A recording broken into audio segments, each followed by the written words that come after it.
Ayan guys, luto na yung aking kanin. Ayan ay aking dito ako ang aking gamit dito pa. Maya luto na yan.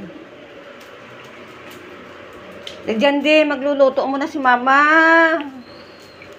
Ayan guys, yung mga aking labahan dyan.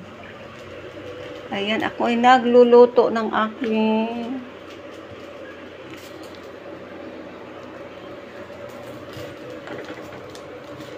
ayan, patayin ko na guys. Kasi tama na itong aking sangag na medyo ano na, tama na. Ayan.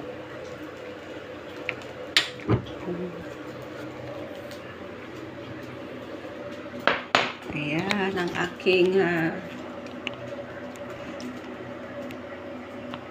aking sinangag na ginawa.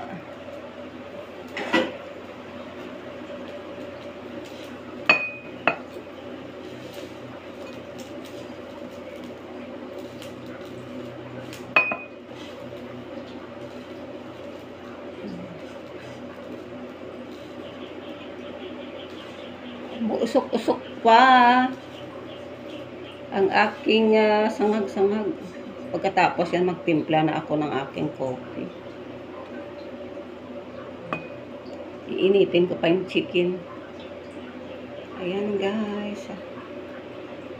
Ito ay iinitin ko pa dito yan para hindi dumikit. Ayan. See you later guys.